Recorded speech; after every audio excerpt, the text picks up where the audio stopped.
I've never met a person who was not successful that didn't have a great amount of self-discipline within their life. Self-discipline and being able to perform and being able to keep your life on schedule and being able to keep commitments and promises and meet deadlines is essential to success. The fact of the matter is that the reason discipline is hard to maintain is because it is hard to maintain.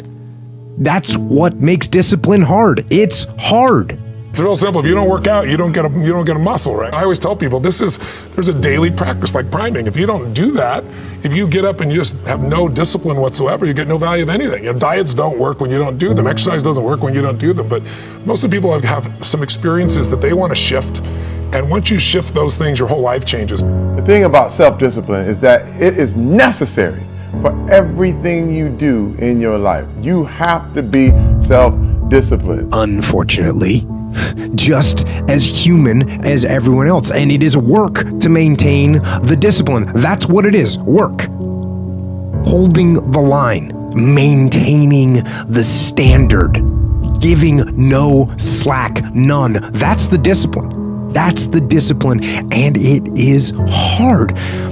If discipline comes from somewhere else, it's very, very hard to remain consistent because you tend to resist. It's wild because I see trainers and they're in the gym with people and, the guy or girl that they're working out hates their workout, hates it because the discipline is coming from somewhere else. It's something that you dread every time you go in. You don't really want to do it. It's like, but oh no, my trainer's here. He's about to, beat me up and make me feel crazy. Well, the truth is, every trainer should work his way out of your life.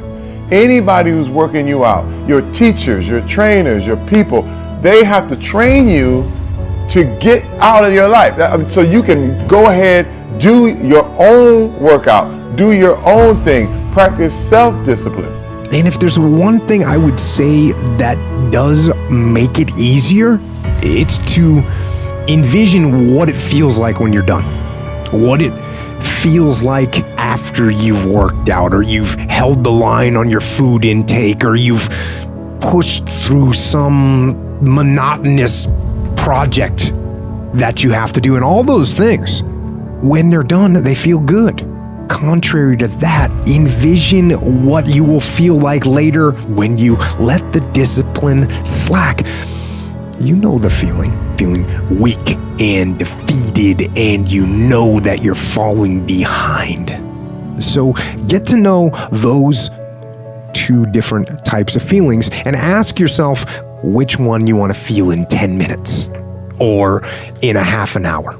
We kind of have this idea that you're free as a child, and then you have a certain delightful, wonderful, positive freedom as a child, and then that's given up as you approach adulthood. But the truth of the matter is that you have a lot of potential as a child, but none of that is capable of manifesting itself as freedom before you become disciplined.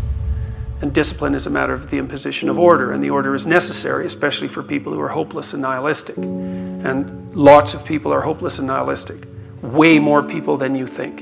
And part of that is because no one's ever really encouraged them.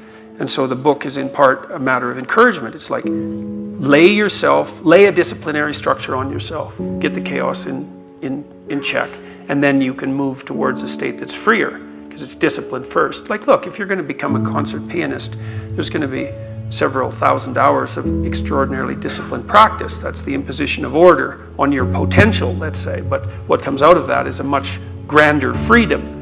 And so in virtually every freedom that you have in life that's true freedom is purchased at the price of discipline.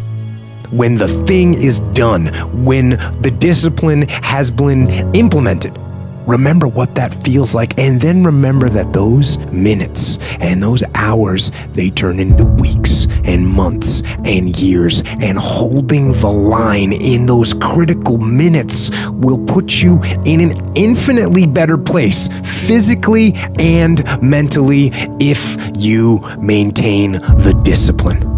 So work through the weakness, fight through the temptation, hold the line. Hold the line, maintain the discipline. It is not easy. but it is worth it because discipline equals freedom. It's all mental, and people don't get it. You know, everybody wants to say, okay, well, here go 10 steps to, okay, Lewis said do 8, E.T. said do 9. You know, this person says this to 12 steps, and everybody's trying to get the steps without the mentality. It's like, okay, maybe you don't need all 9, or maybe you don't need all 8. Maybe you need 4, maybe you need 12. I don't know. But I think sometimes they see what we do and say, if I can duplicate that, just like exactly how he's done in the book, exactly how, and it's like, yo, you have a story. You know, you have a unique experience. And so your 12 are shaped by not just your world, but how your world has shaped your thinking. And I think that's the part they're missing. It's like, guys, you know, if it was easy, everybody could do it. If it was a cookie cutter, everybody would just follow it to the T. But there's a mindset. And when I looked at Serena, you know, when I look at the Michael Jordans of the world, Tom Brady, you know, when you look at Michael Phelps, like, it is a mentality. You know, on our new album, The Resolution, I talk about, I got that dog. And I'm not really referring to just this, you know, aggressiveness, but it is a mindset. I saw Belichick said something where, you know, they were like, how you feeling about the Super Bowl? He's like, I'm gonna be honest with you, we're 5 weeks behind. You know what I'm saying? He's like, yo, everybody else For next year. Everybody else is practicing, training, they lost, you know, they and so they're trying to get ready. They're lifting weights, they're reading books, they're, you know, everybody that lost is studying. He's like, yo, what type of mind says Crazy. we're 5 weeks behind The in day terms after of the Super Bowl. Right, the day after the Super Bowl. So, but again, it's a mentality, and I Yes. think a lot of people are missing that mentality. You know, and there's a lot of folks that live life on a cushy cloud of marshmallows and bullshit. And then one day something goes wrong. And I mean, that's why spoiled kids are so sad. Like, a spoiled young boy is one of the saddest things ever. A young boy that becomes a man and can't take care of himself, and his dad has to keep on rescuing him. His dad has to keep on bailing him out of situations and giving him money. I've met guys like that. And that is a crippling affliction when they don't have the character themselves to be able to get by in life. They constantly need someone to help them and bail them out. Even as a grown man, I've met guys in their 40s that still need help from their parents. I'm like, what the man? You're never going to get it right, because somewhere along the line, they didn't face enough of the adversity to realize that there's sometimes you just got to get up and get shit done. There's sometimes where you have to pull yourself up and you have to push forward, even if you want to stay in bed. And if you don't do that, and you just keep calling on your daddy, and your daddy keeps rescuing you, you never develop those tools. You never develop that ability to recognize what you're doing wrong with your life. Because you're soft, you got a cushiony, you got a safety net for your safety net. Make every day your masterpiece. The secret of your success, the secret of my success, is determined by what we do daily. And we've missed this all the time. I wrote a book called Today Matters. And the reason I wrote the book Today Matters is because today matters. We over-exaggerate yesterday. We just think we were amazing yesterday. We weren't. Just trust me. Of course, when you're my age, 71, you don't need to worry about it. You forget.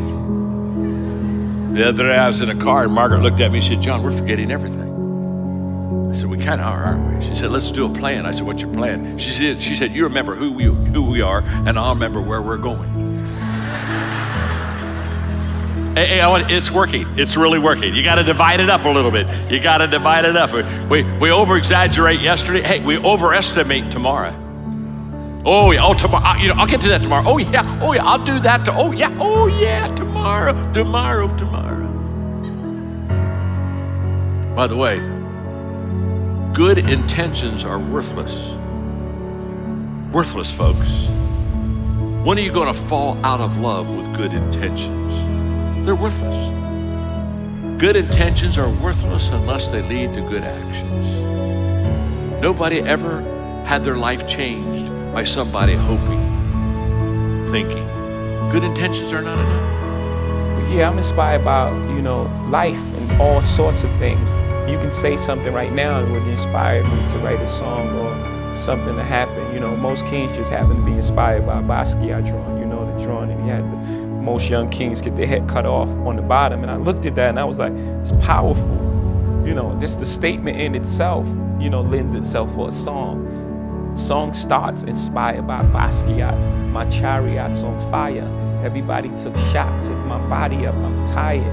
And then it's just, they build me up to break me down, to build me up again. They're like, oh, we need you back so we could kill your ass again. It's like this thing, this love, hate, thing that the world has with success, period.